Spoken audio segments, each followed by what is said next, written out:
Tudo bem, Fio? Tudo com você? Tudo bem também. Tô muito feliz de estar hoje podendo conversar com você, viu? Eu também. Fio, eu vou me apresentar então rapidinho para quem não me conhece, tá? Meu nome é Giovana, eu sou Tá. estudante de geologia e sou assistente de campo do paleontólogo William Nava do Museu de Paleontologia de Marília. E hoje eu tô com um convidado muito especial que é o Fio. O Fio é um entusiasta de dinossauros, né, Fio? E um futuro paleontólogo. Como é que surgiu essa sua paixão por dinossauros, Fio? Tudo começou por um filme clássico chamado Jurassic World. Aí eu falei assim, nossa, que maneiro esses dinossauros. Aí eu comecei a me apegar a dinossauros, comecei a gostar de dinossauros. Meus jogos de celular, tudo de dinossauro. Legal. Então, quando você crescer, você quer ser paleontólogo, né? É o meu sonho, né, quando crescer, é ser um paleontólogo. É meu sonho também. Eu tô batalhando para isso. Não sou ainda, né, paleontóloga, mas eu tô desde que eu era pequena também, eu comecei igual você, desde que eu era bem pequenininha, eu era apaixonada por dinossauro. Então eu assistia filme de escavação e eu queria fazer igual, sabe? Eu pegava pincelzinho em casa, ia na terra, limpar a terra e procurar pedrinha em casa, sabe?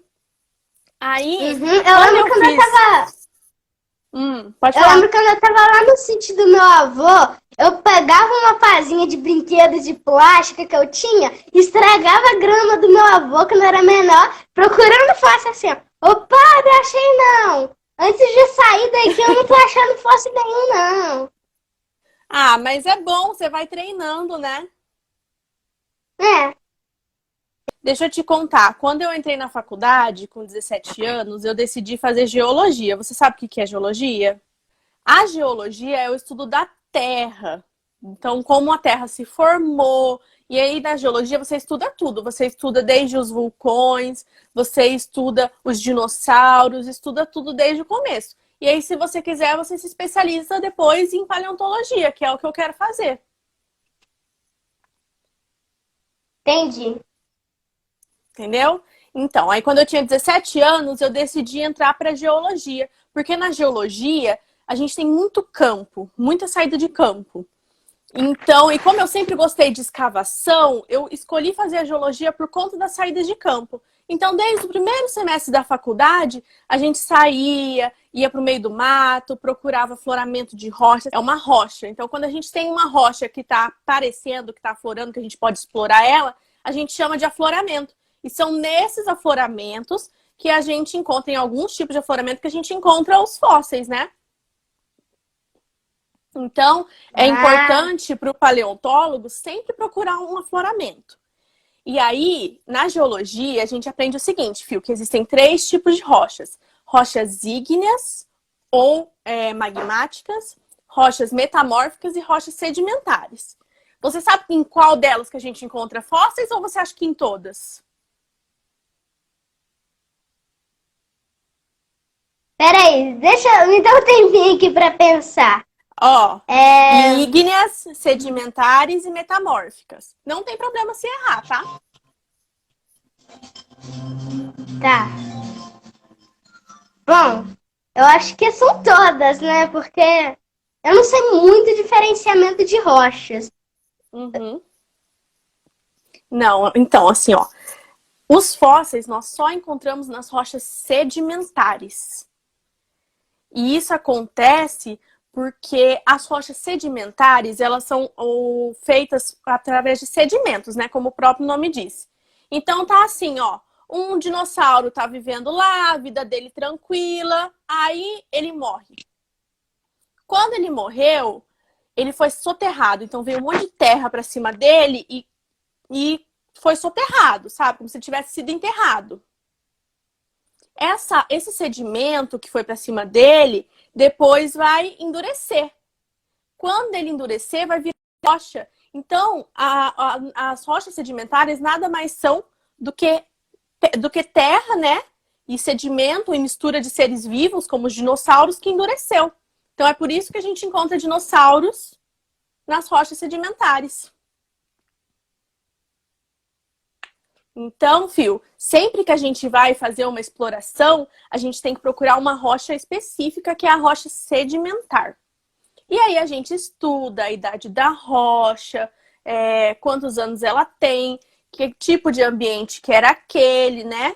Para saber se realmente ali tinha algum ser vivo. Não só dinossauro, mas na paleontologia, você sabe disso, né? Porque você, pelo que eu vi, você estuda muito paleontologia. Você tem um conhecimento bem grande já. Então tem outros dá pra seres. dá pra meio que ver pela quantidade de livro que eu tenho aqui, ó. Eu tenho um monte de livro ali de Um dinossauro. monte! E os seus vídeos do Tem seu canal vários, eu também tenho até são um globo ótimos. ali. E os seus Obrigada. vídeos do canal também você tá de parabéns, viu? Isso é muito importante pra gente da sua idade aprender sobre ciências, porque as pessoas de hoje em dia, tem gente que não acha que ciência é importante, né?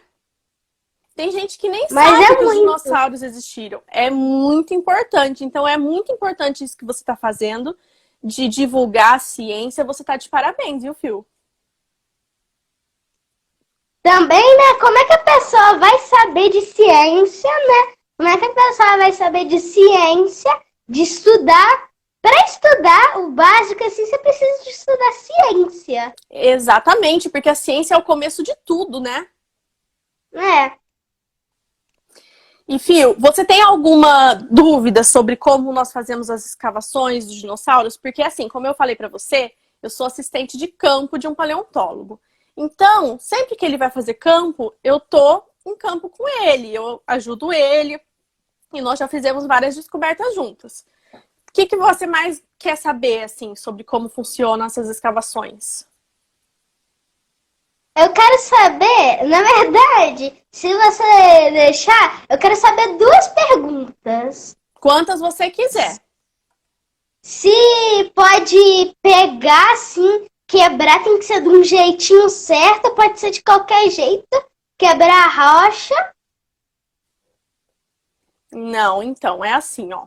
Quando eu comecei a trabalhar com paleontologia, eu tinha muito medo, mas muito medo mesmo. Você sabe que você já tem até foto no seu canal usando martelo. Então a gente usa martelo estratigráfico, às vezes a gente usa aquela marretinha com uma ponteira, né?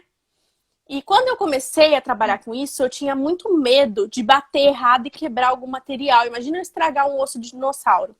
Então eu tinha muito medo. Mas com o tempo eu fui perdendo esse medo. Claro que a gente não pode chegar no local e sair batendo em tudo, sair quebrando tudo, né? Mas a gente não sabe exatamente onde tem fóssil. É tudo pela nossa intuição. Então, às vezes, a gente tem que arriscar. Às vezes a gente acaba estragando algum material, é uma pena.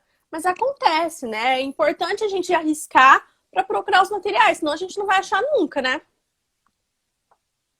É, E aí, por isso que a gente tem vários equipamentos. Nós temos o martelo estratigráfico, que a gente usa muito na geologia também. Nós temos marreta e ponteira, que também a marreta e a ponteira é bom porque você vai como se fosse esculpindo a rocha, sabe? E às vezes você tem um material bem grande, você não pode tirar só em volta daquele material, você tem que pegar um pedaço maior, tirar um bloco grande da rocha, para quando você for estudar, né? é. Então, o pincelzinho também é importante, porque com o pincelzinho você consegue limpar e ver bem. E claro que às vezes, né, o material pode estar um pouco estragado, porque nem todos os fósseis vão estar no mesmo estado de conservação, né, Fio? Então nem todos os fósseis vão estar É. bonitinhos e tal. Então, às vezes, a gente tem que pegar o Tem alguns fóssil. fósseis. Tem alguns fósseis que eles nem acharam ele todo, acharam só um pouquinho, sabe? Exatamente, mas isso pode acontecer até no momento em que ele foi soterrado. Às vezes, no momento que ele foi soterrado, levou um pedaço embora, desarticulou o esqueleto, como a gente diz, né? Fio, Também é muito difícil achar um fóssil inteirinho, assim. é muito É muito difícil, difícil. mas existe. Você já viu aqueles museus lá de Los Angeles, de Nova York, que tem aqueles dinossauros imensos montados? Ah, já vi, sim. É Provavelmente lindo, já né? vi. É Eu já vi lindo. um carnotauro inteirinho. Isso, então é sim possível a gente achar eles inteiros. Eu vou responder umas perguntinhas aqui, tá, Fio? O Israel está perguntando como que vocês descobrem um lugar que tem fósseis. Então, essa pergunta é muito boa. Como eu disse, não tem como a gente saber um local específico onde tem fóssil. A gente sabe que precisa ser uma rocha sedimentar. Tava na ponta da língua aqui. Não tem problema, a gente vai aprendendo junto. Tem que ser uma rocha sedimentar, né? E tem que ser um local de deposição, que a gente sabe que pela deposição, pela estratigrafia daquele local, foi um local de depósito, né? Não só de fósseis, mas também de sedimentos. Pelo estudo da datação, né, da rocha, a gente consegue saber a data da rocha e, como você sabe, né, Fio? Dependendo da data da rocha, tem animais mais velhos ou animais mais novos. Né? Então, por exemplo, as trilobitas. Você sabe o que é uma trilobita? Eu sei sim. Tem até no meu canal falando sobre a trilobita. Então, a trilobita foi um dos meio primeiros... que um bicho... É uma baratinha, né? É uma baratinha grandona. Os primeiros bichos, assim, que dá pra perceber que alguém confunde com um dinossauro, por exemplo. Não, as trilobitas vieram antes dos dinossauros, né? Antes do Mesozoico ainda. Isso, exatamente. Então, pela datação, nós conseguimos saber também que tipo de animal a gente vai encontrar ali. Mas saber exatamente, esse local tem fóssil. Não tem como. Isso aí é um trabalho muito árduo do paleontólogo que mistura sorte, trabalho duro e olho clínico, né? Uma intuição. Então, um bom paleontólogo, ele já tá com o olho treinado, né? Ele não vai saber exatamente onde tem. Como eu disse, Fio, às vezes acontece, a gente acaba quebrando sem querer um material, né? Mas o paleontólogo, ele tem que estar sempre bem atento, se ele acha que ele vai ter um material com a cota, de olho na cota. Nessa cota aqui, foram encontrados tal material. Então, se eu continuar nessa cota, eu posso encontrar mais materiais que vão estar relacionados, certo? Certo.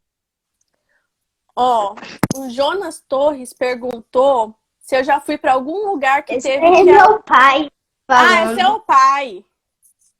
Então, se eu já tive que acampar em algum lugar longe. Não, eu não tive, por sorte, porque eu estudo numa universidade federal que fica... Eu estudo na Unipampa, né, com a Universidade Federal do Pampa, que fica na capital da Geodiversidade Gaúcha. Então, a gente tem, assim, uma geodiversidade incrível ali por perto, né? Então, dá pra gente ir e voltar. Na verdade, eu já tive que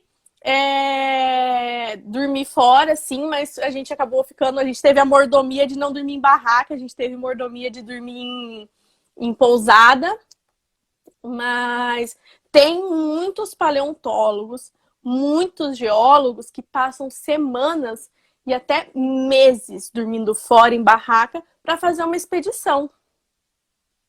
E aí tem que estar preparado. Porque deve demorar mó tempão para tirar um fóssil, pegar um pincel, pegar ele todo, ou só a cabeça de um. Aí é um maior trabalho, é grandão a cabeça. Às vezes você precisa de uma equipe inteira. E se você não tiver essa equipe toda? Aí eu nem imagino como é que é. Eu nem quero imaginar, pra não acontecer nunca sei. Em outubro do ano passado, eu e meu chefe, nós encontramos uma ninhada de ovos de crocodilomorfos. Tinha uns 27 ovos. Então, e os ovos são grandinhos até, mais ou menos desse tamanho, o ovo. E aí, mais ou menos de um ovo de ganso? Isso. E aí, como é que a gente ia fazer? Isso, mais ou menos. Juntamos 10 ovos de ganso.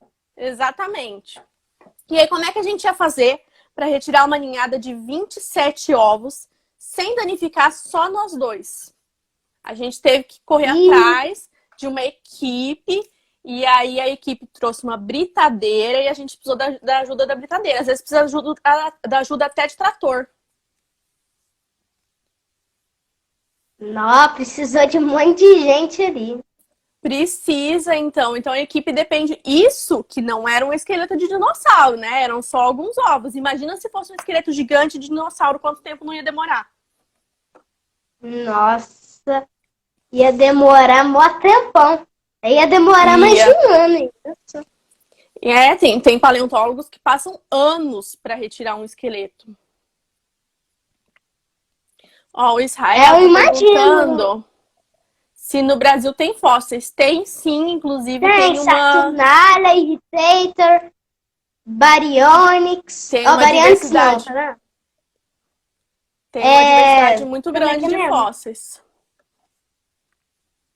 Eu tenho até um livro ali do Anelis, que é Dino do Brasil, alguma coisa assim. E isso, né, nós temos muitos fósseis aqui no Brasil, não só de dinossauros, de titanossauros, crocodilomorfos, serpente, a taiaçu, que é uma serpente, uma cobra cega que já foi Uberaba é encontrada. um, né? Uberaba é Titã. Uhum. Isso. Aqui onde eu moro em Presidente Prudente, né, no Oeste Paulista. Ó, aqui Travou. onde eu moro, tem uma quantidade muito grande de fósseis, uma diversidade muito grande, sabe, na região. Tanto que nós temos vários museus por aqui. E aqui a gente tem desde uma quantidade grande de crocodilomorfos, que é o pepesucus, o marília sucus, Não dá sucos, sacosucos, isso, esse finalzinho purussauro. sucos, você sabe qual que significa esse finalzinho sucos? Eu acho que é meio que um anfíbio, um lagarto. Um crocodilo, Crocodilo. crocodiliforme, né? Que não é um crocodilo exatamente como a gente encontra hoje, mas é um tipo de crocodilo, crocodilomorfo que a gente chama, né? Brasiliotitã, então tem muitos animais por aqui. Brasília Titã eu não conhecia, não. Brasiliotitã, ele é daqui da região de Marília e Presidente Prudente também. Depois você dá uma pesquisada sobre ele, tá? Você sabia, Fio, que o maior titanossauro já encontrado no Brasil foi encontrado aqui em Prudente? Sério? O nome dele, olha só que nome bonito. É Austroposeidon magnificus. O nome já diz que ele é magnífico. Magnificus, Austroposeidon, que ele é gigante, que ele é lindo, que ele é maravilhoso. Ele foi encontrado lá pelos anos 70, quando eles estavam fazendo uma obra aqui pela região. Mas aí o que aconteceu? Na época, o pessoal não teve muita vontade assim, de estudar ele. Aí engavetaram ele dentro da gaveta do museu, do laboratório. Ninguém mexeu. Lá pelos anos 90, eles resolveram estudar, pegaram aquele osso e falaram, olha, vou estudar esse osso aqui para ver o que que é. E aí foi classificado como o maior titanossauro já encontrado no Brasil. Legal, né? Legal. Os titanossauros que eu conheço, no máximo, pra ser sincera, eu não conheço muitos titanossauros. Eu só conheço dois. O Uberaba Titã, aquele, e o Tiranotitã. Mas sabe uma coisa que é legal a gente pensar? Que aqui na região, antigamente, quando os dinossauros viviam aqui, era um clima semiárido. Ou seja, quase não tinha água, quase não tinha planta, eram só alguns arbustinhos pequenininhos, né? Então, por que eles tinham esse pescoço tão grande? Boa pergunta, eu não sei. É uma pergunta boa, porque a girafa tem um pescoço grande, né? Porque ela foi evoluindo para isso, para ela conseguir pegar para ela conseguir comer lá na copa das árvores, né? Então, o material é sempre bem preservado? Não, tem materiais que a gente chama até de podre, porque ele tá muito, às vezes ele fica muito exposto à erosão, ao intemperismo. Então ele tá se desfazendo. Aí às vezes a gente não consegue salvar quase nada dele, né? Mas quando a gente encontra um material que tá bem preservado, aí é uma festa, viu, Fio? Principalmente se ele estiver articulado. Articulado é quando a gente encontra o esqueletinho todinho montado. Como se tivesse colado na rocha, sabe? E aí é uma felicidade, né? A gente encontrar um esqueleto articulado e bem preservado. Mas não é sempre que a gente encontra assim, não. Mas mesmo assim, todas as descobertas são sempre importantes. Inclusive, a rocha sedimentar, toda rocha, na verdade, quando ela vai sofrendo muita erosão e intemperismo, ela vai se transformando em solo, né? Então, até esses esqueletos de dinossauro um dia vão virar solo se a gente não descobrir eles. De tanto tempo que tá ali, né? De tanto tempo que tá ali, né? Se a gente, quando morre, né? Uma hora a gente vira terra, por que que o dinossauro não vai virar? É. Por que não? Ele também tem osso? Então É, assim, a caiu gente tem... tipo. Caiu tipo lá na Austrália, o Brasil já sofreu tudo ali. Exatamente. Então, quando tem esse soterramento rápido, às vezes a gente consegue pegar hábitos dos dinossauros ou o que ele estava fazendo naquele momento, né? Por exemplo, existem fósseis, Fio, de dinossauros que eles conseguiram descobrir qual foi o último alimento que ele comeu. Porque dentro do esqueleto dele, né, que era a parte que tinha estômago, tinha outro esqueletinho dentro que foi a última coisa que ele comeu. Ah, tá. Aí ficou preservada a janta, o almoço dele.